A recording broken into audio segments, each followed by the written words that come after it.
Yes, so hi everyone and a warm welcome to our channel. I hope you are doing well. Studies and preparations are going on. ये जो मैं आपके साथ ये video share कर रहा हूँ, जो मैं रिकॉर्ड कर रहा हूँ, this is a very unique one, ठीक है। और यूनिक क्यों है? क्योंकि ये मैंने आईडीटी के लिए आप लोगों के लिए ऐसा कभी अपलोड नहीं किया था। मैं ये लॉ के लिए करता था और मैं ऐसे पढ़ाई करता था, ठीक है। अब इससे पहले कि आप ये बोलो कि सर हमने हेडिंग तो देख लिया है, सेक्शन नंबर तो हम करके नहीं जाते, तो मेरी बात सुनो। सिर्फ सेक्शन नंबर लर्न करना इस वीडियो का ऑब्जेक्टिव नहीं है, it is something beyond that. And I really don't know if this will come out as intended और नॉट। तो आप लोगों का बहुत सारा सपोर्ट मिलता है, तो मैं भी दिमाग लगाते रहता हूँ कुछ नया क्या ऐसा करे जो शायद यूट्यूब पे नहीं है, जो लोगों को इट कैन बी बेनिफिशियल। तो मैं इसके अंदर आपके सामने ना सिर्फ सेक्शन नंबर सारे लिखूंगा और उसके बारे में बताऊंगा। And there is a logical flow. मैं एक कहानी की तरह इसको चलाऊंगा, एक क्लस्टर्स बीच में बनाऊंगा कि देखो ये सारे सेक्शन इस टॉपिक से रिलेटेड है। And as I was telling कि this is not specifically for those who want to learn the sections, but this is for those, आपको एक साइकोलॉजिकल एडवांटेज मिलेगा अगर आप ये वीडियो तब देखोगे एक बार दो बार जब आप आईडीटी नहीं कर रहे हो। सर कभी भी कुछ भी, this is not going to be a very long video, okay. मैं within next 20-25 seconds I will start. आपको जस्ट दिमाग में ना एक माइंड मैप क्रिएट हो जाएगा कि हमने आईडीटी में क्या क्या किया है। It helps to have that psychological advantage कि मैं चीजें भूल नहीं रहा, और साथ में सेक्शन लर्न हो जाए, पेपर में लिखते कन्विक्शन आ जाए, तो क्या बुरा है, ठीक है। तो मैं ऐसे पढ़ता था, मैं लिखता था सेक्शन, तो मैंने कहा मैं बच्चों के लिए वही लिखते वक्त एक रिकॉर्ड कर लेता हूँ। अगर फायदा मिले तो प्लीज मुझे जरूर बताना, so that I know it helped, ठीक है। करें स्टार्ट। तो I will be discussing CGST, okay. I will be discussing IGST के सेक्शंस। एंड आईजीएसटी में मेरा स्पेशल फोकस रहेगा प्लेस ऑफ सप्लाई के सेक्शन 10, 11, 12, 13, 12, 13 के मैं आपको सारे सबसेक्शन बता दूंगा। मतलब एक पूरा दिमाग में माइंड मैप क्रिएट हो जाएगा। करें start. I have taken 1 minute 50 seconds. चलो मैं फटाफट से इस चीज को स्टार्ट कर रहा हूं, स्पीड रखेंगे। आ जाओ। सीजीएसटी से पहले स्टार्ट करते हैं। हमारा बेसिक स्टार्ट होता है सेक्शन नंबर 1। सेक्शन नंबर 1 बात करता है आपका basic short name title commencement, ये बेसिक स्टार्ट करता है। सेक्शन नंबर 2 में आती है डेफिनेशंस, ताकि हम आगे बार बार चीजों को रिपीट ना करें, हम इसको डिफाइन कर देते हैं। अब सर जीएसटी को चलाने के लिए तो हमें ऑफिसर्स चाहिए, तो हम ऑफिसर्स को डिफाइन करेंगे सेक्शन नंबर 3 में, फिर उसके अपॉइंटमेंट की सेक्शन नंबर 4 में, फिर उनके पावर सेक्शन नंबर 5 में, और सेक्शन नंबर 6 में हम बात करेंगे यूटी जीएसटी और एसजीएसटी वालों को हम यहाँ पे पीओ बना देंगे, तो क्रॉस पावरिंग का प्रोविजन रखेंगे। अब सर बात आती है हमारी सबसे पहले सप्लाई को डिफाइन करने की, because that is a taxable event, that is the trigger event. तो वो आता है आपका सेक्शन नंबर 7, जिसके अंदर हम सेक्शन 7 सबसेक्शन 1 क्लॉज ए, जहां कुछ इंपॉर्टेंट बात आई दिमाग में तो मैं फ्लो में बता दूंगा, ठीक है। डिटेल में रिवीजन अभी मैं नहीं करा रहा, सेक्शन नंबर पे फोकस है। 7(1)A, 7(1)AA, 7(1)B, 7(1)C, उसी के साथ अपन इंपॉर्टेंट है बात करना schedule number 1, schedule number 2, schedule number 3। Schedule number 1 बात करता है आपका डीम कंसिडरेशन, बिना कंसिडरेशन के, जिसमें 4 पैराग्राफ्स आते हैं। शेड्यूल नंबर 2 बात करता है आपका कि कोई चीज अगर सप्लाई ऑफ गुड्स बनेगी या सर्विसेज बनेगी, ठीक है। और शेड्यूल नंबर 3 बात करता है जिसमें आपकी वो सप्लाई बनने ही नहीं वाली। तो तीनों शेड्यूल का अपना अपना अलग पर्पस है। चलो आगे चलते हैं। अब सर सप्लाई की बात सुनते हैं दिमाग में कंफ्यूजन आता है, कंपोजिट और बंडल को कैसे ट्रीट करेंगे, तो उसका टैक्सेशन हम फटाफट से सेक्शन नंबर 8 में कर लेते हैं, बराबर। उसके बाद हम बात करते हैं सर मेन चार्जिंग सेक्शन, क्योंकि बोलना तो पड़ेगा ना, हम सीजीएसटी करके लगाने वाले on interested transaction, that is section number 9 charging section. अब इसी के साथ रिलीफ दे देते हैं कॉम्पोजिशन स्कीम के अंदर सेक्शन नंबर 10, जिसके अंदर हम बात करते हैं 10(1) और 10(2) वर्सेस 10(2)A, जो कि सर्विसेज के लिए होता है। 10(1) एंड 10(2) आपका goods trading manufacturing and restaurant के लिए होता है, जो हम सेक्शन 10 में बात करते हैं। अब सर बात करते हैं कि जहां टैक्सेशन की बात करी वहां कुछ जगह फटाफट से एग्जेम्पशन देना पड़ेगा, नहीं तो लोग बुरा मान जाएंगे। तो सेक्शन नंबर 11 में हम एग्जेम्पशन की नोटिफिकेशन का पावर दे देते हैं। अब सर निर्मला ताई को फटाफट से टैक्स चाहिए, तो पहले लो टाइम ऑफ सप्लाई की बात करो, नहीं तो वो दुखी हो जाएंगी। चलो section number 12 time of supply of goods, section number 13 time of supply of services, और section number 14 change in rate of tax. तो अपना एक क्लस्टर बन गया 12, 13, 14 with respect to the supply of time of chapter, ठीक है। 12 और 13 में आपके 6 सबसेक्शंस आते हैं, जिसमें से सबसेक्शन 2 और सबसेक्शन 3 आपको याद रखना है। Subsection 2 FCM, subsection 3 RCM. उसके बाद बात करते हैं सर पेमेंट किसके ऊपर करनी है, मेन तो वही है ना मुद्दा। ये सारी बेसिक बातें हो गई। अब पेमेंट किसके ऊपर करें, वैल्यूएशन। तो सेक्शन नंबर 16 आता है आपका वैल्यूएशन। सर वैल्यूएशन करने के बाद अब पेमेंट के पहले अपने को आईटीसी माइनस करना पड़ेगा, तो ही तो वैल्यू एडिशन का इफेक्ट आएगा। तो सेक्शन नंबर 16 में आपकी बेसिक आईटीसी की कंडीशंस आती है, 17 में अपॉर्शनमेंट और आपका ब्लॉक क्रेडिट 17(5) आता है। स्पेशल सर्कमस्टांसेस में जो आपको आईटीसी लेना पड़ेगा वो आएगा आपका सेक्शन नंबर 18 में। और एक जॉब वर्क आता है 19 रेड विद 143। तो आप एक आईटीसी का क्लस्टर यहाँ पे 16, 17, 18 बना सकते हो, एंड 19 एंड 143 आपका जॉब वर्क आ जाएगा। उसके बाद सर आईएसडी की बात एक स्पेशली आती है 20 एंड 21 में, red with rule number 39, red with rule number 39, जिसके अंदर हम आईएसडी की बातें करते हैं। कहीं ना कहीं वो इनपुट ही तो है ना, हम आईटीसी की बातें कर रहे हैं यहाँ पे, तो वो आईटीसी कॉमन लेके डिस्ट्रीब्यूट करना है, तो 20 और 21 की बात पहले यहाँ पे आप कर लो, ओके। अब सर ये सब पेमेंट करने के लिए सारी आईएसडी वगैरह की बातें करने के लिए अब रजिस्ट्रेशन की तो बात करो, क्योंकि जीएसटी में जब तक रजिस्ट्रेशन नहीं लूंगा मैं आगे बात नहीं कर सकता। तो उसका क्लस्टर बनेगा हमारा सेक्शन नंबर 22 से ऑलमोस्ट सेक्शन नंबर 30। इसको फटाफट से एक बार डिफाइन कर लेते हैं। 22 में लायबिलिटी टू रजिस्ट्रेशन आती है, जिसके अंदर आपकी लिमिट्स आती है। You also read this with the 2019 notification for higher limit of goods 40 lakhs। 23 में नो लायबिलिटी टू रजिस्ट्रेशन, 24 में मैंडेटरी रजिस्ट्रेशन, 25 में रजिस्ट्रेशन कैसे लेना है, REG 01 फाइल करके REG 06 का सर्टिफिकेट ले लेंगे। उसके बाद 26 डीम रजिस्ट्रेशन, जो बाकी के एक्ट्स के लिए मिल जाती है, आपको अलग अलग रजिस्ट्रेशन नहीं लेना पड़ता है। 27 में आता है आपका CTP और NRTP, जिनको 5 days इन एडवांस रजिस्ट्रेशन लेके एडवांस टैक्स डिपॉजिट कराना पड़ता है और जिनका मैक्सिमम पीरियड 180 डेज तक जा सकता है। यस, उसके बाद सर आता है हमारा अमेंडमेंट ऑफ रजिस्ट्रेशन। जो डिटेल्स बताई थी रजिस्ट्रेशन के टाइम पे, उनमें अगर चेंजेस आए तो 28 में अमेंडमेंट ऑफ रजिस्ट्रेशन, डिपेंडिंग आपका कोर फील्ड है या नॉन कोर फील्ड है। ओके, अब सर गलतियां करी तो 29 में कैंसिलेशन कर देंगे, और जब आपको बुरा लगेगा कि यार क्या हो गया मेरे साथ, तो जाके माफी मांगनी पड़ेगी और उसका रिवोकेशन लेना पड़ेगा सेक्शन नंबर 30 में। ये हो गया हमारा क्लस्टर ऑफ रजिस्ट्रेशन चैप्टर। क्या ये आपको बात समझ में आया? हाँ सर, ये चैप्टर नंबर 8 का रजिस्ट्रेशन हमारा क्लियर हुआ। अब सर रजिस्ट्रेशन ले लिया, अब धंधा स्टार्ट करो। चलो मुबारक हो, धंधा स्टार्ट करो, और उसके लिए इनवॉइस और बुक्स वगैरह सब मेंटेन करनी है, तो वो वाला हम क्लस्टर उठा लेते हैं। आ जाओ, नेक्स्ट क्लस्टर है हमारा बेसिकली टॉपिक हमारा जो बात कर रहे हैं, that is section number 31। Section number 31 में आप टैक्स इनवॉइस वगैरह इशू करो। Okay, that will be issued in section number 31। फिर आपका आता है 32, 33 और 34, 35 और 36। ये आपका एक क्लस्टर बनेगा। 32 में आपको बताया जाएगा कि whatever the taxes आप अनऑथराइज वे में नहीं चार्ज कर सकते, आपको रजिस्ट्रेशन होना चाहिए, तभी तो रजिस्ट्रेशन आपको ऊपर दिलवाया था ना, तो उसके हिसाब से चार्ज करो। 33 में आपका जो भी टैक्स अमाउंट है वो अलग से शो करो ना, आप इनवॉइस में उसको प्रॉपर्ली शो करो। 34 में अब क्योंकि इनवॉइस निकाला था उसके रिस्पेक्ट में चेंजेस आएंगे, तो डेबिट नोट और क्रेडिट नोट ध्यान रखना, क्रेडिट नोट को डिक्लेयर करने की एक टाइम लिमिट एग्जिस्ट करती है, इशू करने की टाइम लिमिट एग्जिस्ट नहीं करती। अगर वो टाइम लिमिट पार होगी तो कमर्शियल क्रेडिट नोट बन जाता है। अब सर जब आपके सारे डॉक्यूमेंट्स रेडी हो चुके हैं तो उसको मेंटेन करना पड़ेगा। क्या क्या मेंटेन करना है और कितने टाइम तक मेंटेन करना है, ये आपका 35 और 36 बात करेगा। 35 में बुक्स एंड अकाउंट्स आपका मेंटेन करना है, 36 में कितने पीरियड तक मेंटेन करना है, that is 72 months from the end of the final from the due date of the annual return, वहां से आगे 72 मंथ्स, अनलेस आपका कहीं पे कलेश चल रहा है। कलेश चल रहा है मतलब सर कहीं पे कोई मामला चल रहा है, कहीं प्रोसीडिंग चल रही है, इन्वेस्टिगेशन चल रहा है, अपील चल रही है, तो उसका फाइनल डिस्पोजल से आगे 1 ईयर और 72 months original time period, whichever is higher whichever is later. ये हो गया हमारा सर 36 वगैरह की बातें। अब सर हमने बुक्स वगैरह मेंटेन कर लिया, सब कुछ कर लिया, अब हमें बेसिक बताओ क्या क्या रिटर्न्स होती है और क्या क्या चीजें आती है। तो उसमें आता है आपका 37, 38 और 39। मेन 37 में आपका GSTR 1 मनी वगैरह की बातें होती है, IFF वगैरह की बातें होती है। 38 कहीं ना कहीं आपका वो जो रिस्ट्रिक्टेड ITC है, again it is link to the supplier details, तो इसलिए उसको इस वाले क्लस्टर में डाला। आप इसको ITC के साथ भी पढ़ सकते हो। तो 38 में ITC रेस्ट्रिक्ट आपका नहीं होना चाहिए आपकी सप्लायर की गलती की वजह से, ठीक है। ये हो गया आपका 38। 39 में आप फाइनली पेमेंट की बात करते हो GSTR 3B के द्वारा, बराबर, यहां तक क्लियर है। चलो सर ये सब हो गया। अब हमारी नेक्स्ट क्लस्टर की बात करते हैं कि अब आप जीएसटी में आ गए हो, आपने सब बुक्स वगैरह मेंटेन कर ली है, अब आपको रिटर्न्स पता है ना बेसिक कौन सी फाइल करनी है, ये आपको बेसिक फाइलिंग पता चल चुकी है। अब आप अपनी पहली रिटर्न स्टार्ट करो, शुभ काम स्टार्ट करो, हमें बताना स्टार्ट करो। सो that is your section number 40, that is your first return. ये एप्लीकेबल होती है वो जब आपका पीरियड ऑफ डिफरेंस आता है ना, when you apply for registration within 30 days of being liable, तो your registration is granted from the date of liability, but GST तो बाद में आया, तो उस इंटरवीनिंग पीरियड के लिए भी आपका फर्स्ट रिटर्न आता है। And the same thing applies when आपका जीएसटी रजिस्ट्रेशन सस्पेंडेड होता है। यस, तो वहां पे आपका सेक्शन नंबर 40 आएगा। फिर 41 जो आएगा, it is somewhere linked to your kind of ITC chapter, rule number 37A के साथ रीड किया जाता है।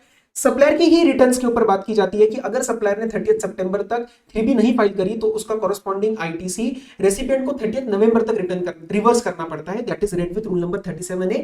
Somewhere it is linked to ITC but somewhere it is also linked to the supplier return, तो उसको इसी क्लस्टर में हम कवर करते हैं। यस, 41 में ये सब कवर हुआ, 42 43 आपको नहीं पढ़ना। अब आप आ जाओ साल की एनुअल रिटर्न 44, क्योंकि ये तो आपने चलो बीच में सारी फाइल कर ली, अब साल का हिसाब किताब 44 में कर दो। और सर 45 बिछड़ने से पहले एक आखिरी मुलाकात, 45 इज योर फाइनल रिटर्न, जब आपका कैंसिलेशन हो जाता है, ठीक है, वो 3 महीने और वो सब इसके अंदर आपको ध्यान रखना है।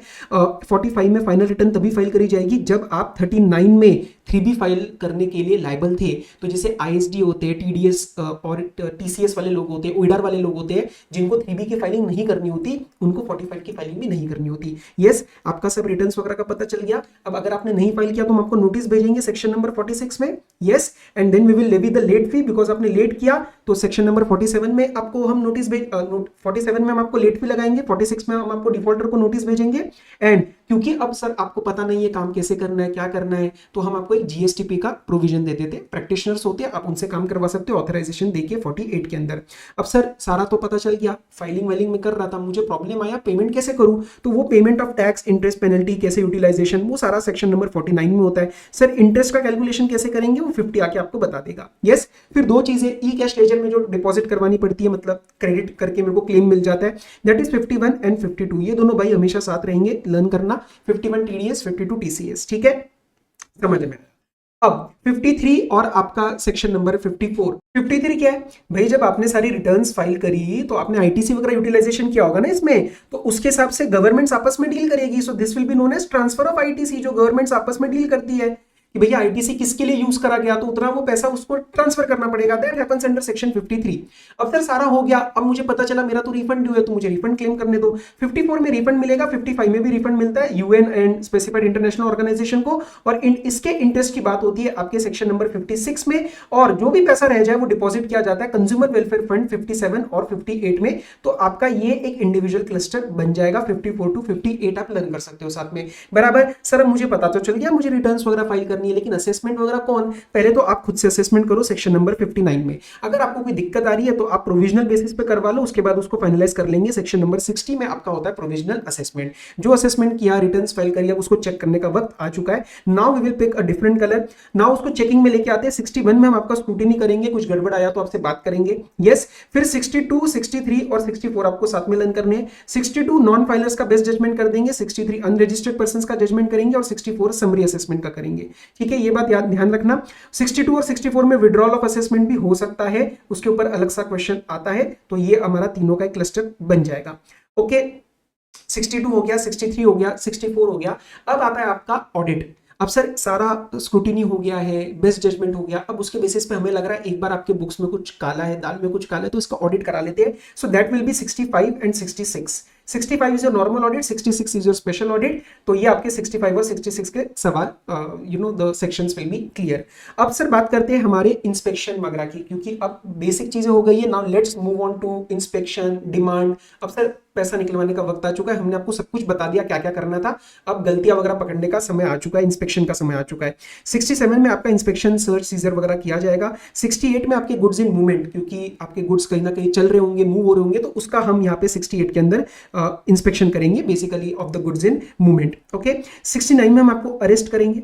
69 will be dealt with arrest, and 70 will be basically summon. अब अरेस्ट करने के लिए कुछ एविडेंस वगैरह चाहिए तो किसी को बुला लेते हैं, तो उनको हम समन कर लेते हैं। ओके, समन वगैरह करना है, कुछ इंफॉर्मेशन चाहिए, तो we need some access to the business premises. 71 में हम access to the business premises gain करेंगे, और मुझे पता है वहां पे तुम्हारे मुस्टंडे, तुम्हारे बॉडी बिल्डर्स खड़े रहेंगे, तो मुझे 72 में I also need officers help. तो 72 में ड्यूटी होती है बाकियों की, जो भी ऑफिसर्स होते हैं दे विल असिस्ट मी। ठीक है, I can get assistance from the officers under 72। सारा इंफॉर्मेशन मुझे मिल चुका है, और मुझे पता चला तुम्हारे अगेंस्ट तो डिमांड निकलने वाली है, तो मैं डिमांड का प्रोविजन यूज करूंगा। 73 आपका डिमांड बनेगा नॉन फ्रॉड का, 74 बनेगा फ्रॉड का, 75 बनेगा जनरल प्रिंसिपल्स का, 76 tax collected but not paid. इसमें एक चीज का ध्यान रखना, 73 में self assessment tax and tax collected but not paid to the government. ठीक है, तो अगर आप कोई अमाउंट कलेक्ट करते हो in the name of tax and you do not deposit it, तो उन दोनों केसेस के अंदर आपको एक ही बार मौका दिया जाएगा। You pay it within 30 days of due date. अगर वो चीज पार कर गई तो फिर वो जो आपको चांसेस मिलते हैं ना सेक्शन 73 में वेवर ऑफ पेनल्टी के, कौन से वाले की बात कर रहा हूं, इधर you pay the penalty before the issue of show cause notice और within 30 days of show cause notice, वो आपको इन दोनों केसेस में नहीं मिलेगा। एक बार वो 30 डेज की नहीं है, अगर you know it is done, if that ship has sailed, now you are not going to get any kind of waiver, आपको उसके अंदर फिर पेनल्टी पक्का लगने वाली है। प्लीज 73 में इन दोनों केसेस के अंदर ध्यान रखना, डोंट फॉरगेट दैट। ओके, ये हो गया 75, 76। 77 में क्या हुआ है, मैंने गलत टैक्स पे कर दिया था, तो गलती तो हुई है लेकिन एज सच गलती नहीं है ना, मैंने टैक्स तो पे किया ना, गलत पे किया।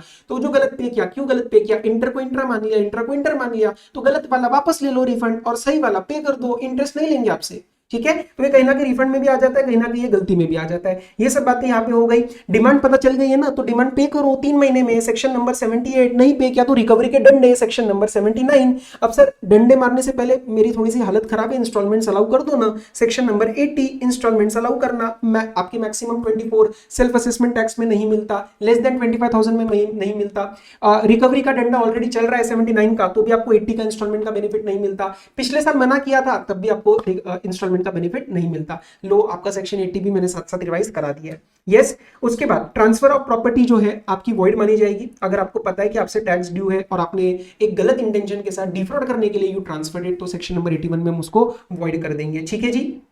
उसके बाद आपका 82 बोलता है कि योर प्रॉपर्टी के ऊपर हमारा पहला चार्ज होगा, क्योंकि हमें पता है आप गड़बड़ करते हो, हमें पता है आपके बहुत सारे ड्यूज अलग अलग टैक्सेस के लिए ड्यू है, अलग अलग लॉस में ड्यू है। नहीं, हमारे जीएसटी के लिए it will be the first charge, हमें सबसे पहले पैसा चाहिए इस प्रॉपर्टी में से। यस, उसके बाद आपका 82 हो गया। उसके बाद आपका 83 किससे डील करता है? Provisional attachment. हमें पता है कहीं ना कहीं आप ये ट्रांसफर वगैरह की गलतियां करने वाले हो, तो वो सब अवॉइड करने के लिए we will provisionally attach for protection of the interest of revenue. हमें पता है तुम गड़बड़ करते हो, तो उससे पहले हम इसको प्रोविजनली अटैचमेंट में डाल देते हैं। उसके बाद होता है आपका 84 validation and certain continuation of the proceedings, not very important, तो 84 को छोड़ भी सकते हो तो चलेगा। उसके बाद आपका एक क्लस्टर बनता है 85 टू 94 का, जो आपका चैप्टर नंबर 20 है, लायबिलिटी टू पे इन सर्टेन केसेस। वो तो आप करते ही नहीं हो चैप्टर पे ढंग से, तो उसका मैं सेक्शन अभी यहाँ पे नहीं करा रहा, मुझे पता है वो नहीं याद रहेंगे, उसका ज्यादा यूज भी नहीं आएगा। अभी मैं आगे बढ़ना चाहता हूँ हमारे अथॉरिटी फॉर एडवांस रूलिंग के क्लस्टर के ऊपर। वहां पे आपके देखो कैसे सेक्शंस बनेंगे। एक 95 बनेगा, उसके बाद ऐसे ही लर्न करना 96, 97, 98, 99, 100, 101, 102, 103, 104, 105 अलग, 106 अलग। आप ऐसे इसको लर्न करेंगे। सर क्या क्या है ये एक बार फटाफट से बता दो, तो सुनो ना। 95 में बेसिक डेफिनेशंस आती है, 96, 97 और 98 ये डील करता है बेटा जी आपका अथॉरिटी फॉर एडवांस रूलिंग में। मतलब authority for advance ruling application, don't use the word appeal, use the word application. आप पहली बार एप्लीकेशन फाइल कर रहे हो और फिर उसका ऑर्डर का प्रोसीजर।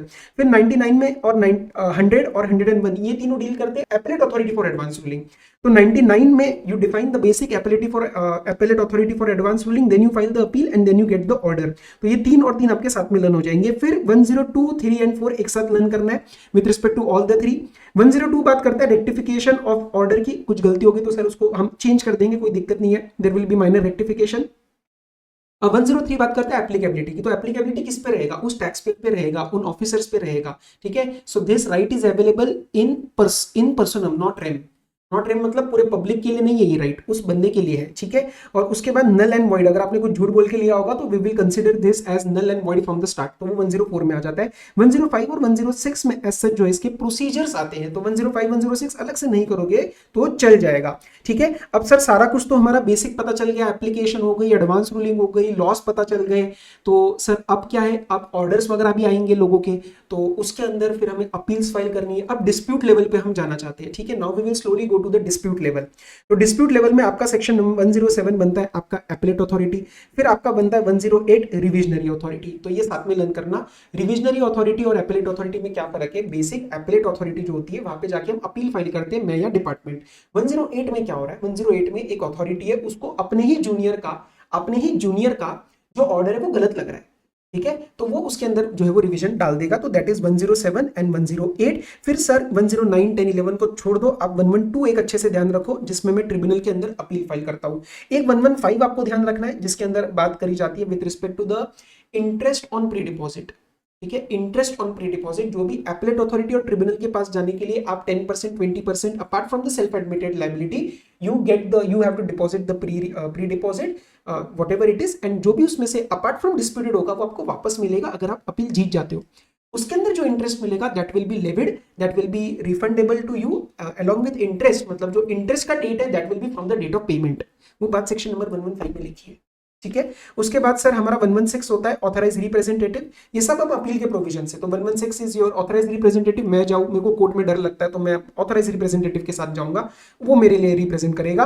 फिर हमारे दो आते हैं हाई कोर्ट और सुप्रीम कोर्ट, 117 और 118। 117 और 118 हमारा हुआ with respect to high court और सुप्रीम कोर्ट। अब इसी के रिस्पेक्ट में आता है सेक्शन नंबर 119 जो बोलता है कि जस्ट बिकॉज आपने अपील फाइल कर दी, इसका मतलब ये नहीं कि आपको अमाउंट्स नहीं पे करने, आपको अमाउंट स्टिल पे करने पड़ेंगे। And this is where there is a difference.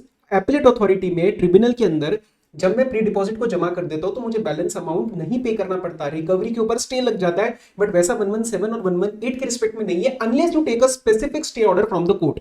तो ये हाई कोर्ट और सुप्रीम कोर्ट के लिए ये सेक्शन नंबर 119 में बोला गया है।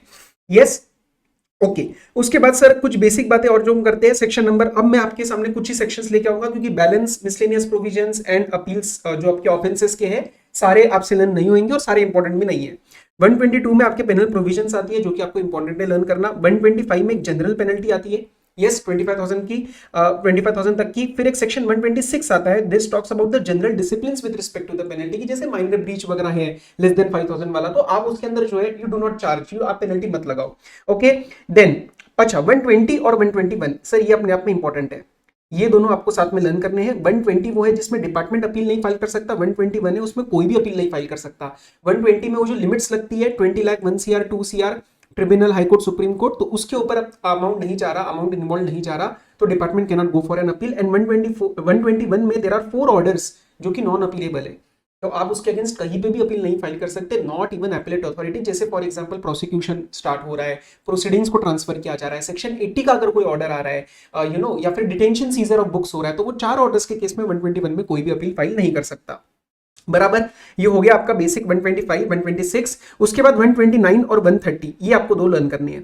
129 आपका इन ट्रांजिट जो डिटेंशन वगैरह होता है, जिसमें सबसे इंपॉर्टेंट जो आपके पेनल प्रोविजंस आते हैं 129 3 वाले, ये प्लीज लर्न करके जाना, डिपेंडिंग अपॉन ओनर सामने आता है या नहीं आता, कम और does not come forward. And 130 is your 5 cases of confiscation of goods. फिर सर हमारा 132 का अरेस्ट बनता है, 132 में आपका अरेस्ट का टेबल आपको लर्न करना है। यस उसके बाद आपका 137 ऑफेंसेस बाय कंपनीज, इतना इंपॉर्टेंट नहीं है वैसे। 138 कर लो कंपाउंडिंग, कंपाउंडिंग का टेबल लर्न करके जाना, चांसेस है आने के। उसके बाद अब बचे हुए मतलब जो है आपके मिसलेनियस प्रोविजन है, तो उसमें एक आप एंटी प्रॉफिटेरिंग 171 कर सकते हो, बैलेंस आपको करने की जरूरत नहीं है। ये आपके CGST के थे।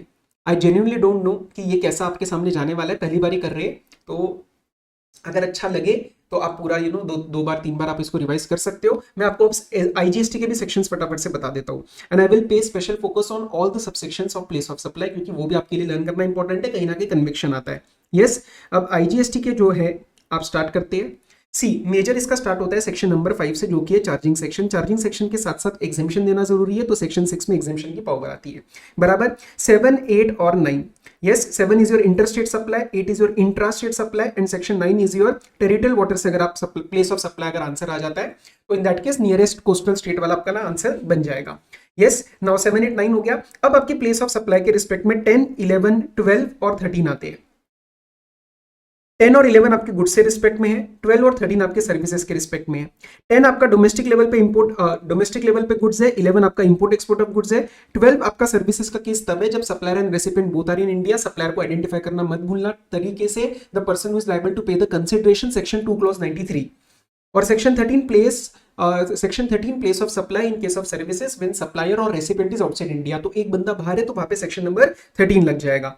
अब 10(1) के अंदर हम उसके क्लॉजेस याद कर लेते हैं। बेसिकली 10(1)(a) जो है आपका मूवमेंट ऑफ गुड्स इन्वॉल्व है, 10(1)(b) आपका place bill to ship to model है, 10(1)(c) there is no movement of goods involve. Okay तो कहीं ना कहीं ए और सी आपको साथ में लर्न करने, movement and no movement. 10(1)(b) आपका bill to ship to model हो गया, जिसके अंदर दो चीजें आती है, दो सप्लाईज आते हैं। उसके बाद 10(1)(c)(a) आपका आता है एक with respect to the OTC sale to unregistered persons, over the counter sale, जहां पे अगर आपके इनवॉइस के अंदर उसका स्टेट रिकॉर्ड हो गया तो दैट इज सफिशिएंट, पूरा डिटेल एड्रेस की जरूरत नहीं है, that state will become by the answer of the place of supply. उसके बाद आता है आपका सर असेंबली या इंस्टॉलेशन हो रहा है तो 10(1)(d) एंड जो आपके goods taken on board conveyance वहां पे अगर सेल किए जा रहे हैं तो वो आता है आपका क्लॉज नंबर E। ये आपके 10(1) के सारी चीजें हो जाएंगी। यस 11 इंपोर्ट एक्सपोर्ट है, उसमें ज्यादा कुछ नहीं आता। 12 और 13 आपको अच्छे से करना जरूरी है, तो एक बार प्लीज इसको कर लेते हैं। All the subsections we will revise, अच्छे से इसको लर्न कर लो, लिखते वक्त आपको क्लैरिटी मिलेगी। चलो आओ अब सबसेक्शन 1 12 से स्टार्ट कर रहा हूं, ठीक है, अलग कलर से उठाते हैं, pink. 12 subsection 1, 12 subsection 1 is your basic applicability के बारे में बात करता है, that supplier and recipient both are in India. Subsection 2 बात करता है डिफॉल्ट प्रोविजंस के बारे में। सबसेक्शन 3 बात करता है आपका इमूवेबल प्रॉपर्टी के केस में। सबसेक्शन 4 बात करता है आपका performance based services, gym training वगैरह, खाना पीना, वो सब इसके अंदर आ जाता है, मेकअप वगैरह। सबसेक्शन 5 आपका बात करता है परफॉर्मेंस अप्रेजल, ट्रेनिंग, वो सब इसके अंदर आ जाता है। सबसेक्शन 6 और सबसेक्शन 7 आपके इवेंट्स के रिस्पेक्ट में, admission to event and this is your organisation of event. उसके बाद सबसेक्शन 8 आपका गुड्स ट्रांसपोर्टेशन, 9 आपका पैसेंजर ट्रांसपोर्ट, 10 आपका सर्विसेज ऑन बोर्ड कन्वेंस, 11 आपका टेलीकॉम के बारे में बात करता है, 12 आपका बैंकिंग स्टॉक ब्रोकिंग उसके बारे में बात करता है, 13 आपका बात करता है with respect to insurance services, और 14 बात करता है advertisement to government, advertisement to government. Please pay attention, मैं सप्लाई और प्लेस ऑफ सप्लाई के सारा प्रोविजंस नहीं डिस्कस कर रहा हूं, उसमें 1 घंटा लग जाएगा। मेरा फोकस है सेक्शन और सबसेक्शन नंबर के ऊपर। यस अब बात करते हैं सेक्शन नंबर 13 के बारे में। 13(1) 13(1) बात करता है आपका एप्लीकेबिलिटी, दैट इज सप्लायर और location is outside India. Section number 13 subsection 2 बात करता है आपके डिफॉल्ट प्रोविजंस के बारे में। सबसेक्शन 3 बात करता है आपका परफॉर्मेंस बेस्ड सर्विस, जिसमें इंटरनली 2 एक्सेप्शन होती है, right, so that is there. Subsection 4 बात करता है आपका इम्यूएबल प्रॉपर्टी के लिए, जैसा यहाँ पे 12(3) बात करता है। सबसेक्शन 5 आपका बात करता है विद रिस्पेक्ट टू इवेंट, चाहे वो एडमिशन हो चाहे वो ऑर्गेनाइजेशन हो, जैसा यहाँ पे अलग अलग था वो यहाँ पे एक साथ हो जाता है, यस 3, 4, 5। फिर सबसेक्शन 6 बात करता है मोर देन 1 टेरिटरी में अगर आपने काम किया तो उसका आंसर हमारा इंडिया बन जाएगा। सबसेक्शन 7 बात करता है बेसिकली सबसेक्शन 6 जो मैंने बोला more than 1 territory, that is with respect to these 3, that is with respect to these 3, okay. तो ये हमारा सबसेक्शन 6 में अगर मोर देन 1 टेरिटरी जैसे इंडिया, लंदन और यूएस, तो उस केस में आंसर आपका इंडिया बन जाएगा। और इसी तीनों के बारे में सबसेक्शन 7 बात करता है कि if it is more than 1 state तो उसको हम बाइफरकेट कैसे करेंगे, ठीक है, तो वो इसके अंदर कवर हो जाता है। फिर आपका आता है सब 8 which talks about the intermediary services in case intermediary का जो लोकेशन होता है वो हमारा answer of place of supply बन जाता है। And when the bank is giving services to its account holders, या फिर हायरिंग ऑफ मोटर व्हीकल अगर आप दे रहे हो, हायरिंग ऑफ व्हीकल दे रहे हो including yacht up to 1 month but does not include the aircraft and vessels, तो वो आपका सबसेक्शन 8 में आता है, ठीक है। सबसेक्शन 9 जो है गुड्स का वो ओमिट हो चुका है, तो वहां पे आपको डिफॉल्ट प्रोविजन सबसेक्शन 2 लगाना है। फिर आपका passenger transport 10, services on board conveyance subsection 11, okay, and 12 is with respect to your OIDAR, OIDAR के बारे में ये लगता है। और सबसेक्शन 13 जो लगता है that is with respect to your notified services to avoid double taxation and to avoid no taxation. ये होते हैं हमारे बेसिक हमारे सेक्शन 12 और 13 के सबसेक्शंस पूरे, यस। उसके बाद 14 और 14A ये स्पेशल प्रोविजंस ओइडार और ऑनलाइन गेमिंग मनी वाले। 16 जो है आपका that is with respect to the zero rated supply, उसको डिफाइन करते हैं, उसके प्रोविजंस बताते हैं। 15 एक है, उसका कोई खास इंपॉर्टेंस है नहीं, when you know give supply to a tourist तो उसके रिफंड की बात यहाँ पे होती है। इसके सिवाय आपको यहाँ पे और कोई सेक्शन करने की जरूरत नहीं है। हाँ, एक सेक्शन 20 रीड करके जाना which is often a source of a lot of queries। Section 20 बहुत सारे प्रोविजन जैसे आईटीसी हो गया, रजिस्ट्रेशन हो गया, पेनल्टी हो गया, इंस्पेक्शन हो गया, वो सब सीजीएसटी का एज इट इज यहाँ लगा देता है। तो एक क्वेरी आता है, इसका मैं अलग से छोटा सा क्लैरिफिकेशन बनाने वाला हूँ कि सर जो माइनर ब्रीच में अमाउंट दिया हुआ है 5000 वो सीजीएसटी है या सीजीएसटी एसजीएसटी है? अरे वो टोटल है, वो टोटल है वहां पे, मतलब ऐसा नहीं है कि आपको आईजीएसटी के लिए वहां पे हम अलग बोलने वाले कि 10,000 लगने वाला है, that is the total amount that you have to refer. तो वहां पे सेक्शन 20 आईजीएसटी बोलता है कि बहुत सारे चैप्टर सीजीएसटी के हम एज इट इज यहाँ पे लगा देंगे। समझ में आया? क्लियर है? Yes. So this was all. हमने कितने लगाए? एक अराउंड 25-30 मिनट्स के आसपास हमने लगाए। इसका प्लीज पर्पज ये नहीं था कि मैं आपको इंटरनली रिविजन कराऊं, वो आधे घंटे में तो मुझे 2-4 ही सेक्शन हो पाएंगे। मेरा सिर्फ सेक्शन नंबर पे फोकस था कि सुन के ऐसा लगे कि हाँ हमने क्या क्या पढ़ा है आईडीटी के अंदर, और ये मुझे एडवांटेज मिलता था psychologically. I am really hoping कि आपको मिलाओ, नहीं मिलाओ तो भी कोई बात नहीं, आप इस वीडियो को दोबारा मत देखो, लेकिन मुझे पता है कई जनों को मिल जाएगा वो वाली चीज जो चाहिए होती है। So you can you know just view this video, you can just listen, एक अपना ईयरफोन लगा के रात को सुन सकते हो, ठीक है।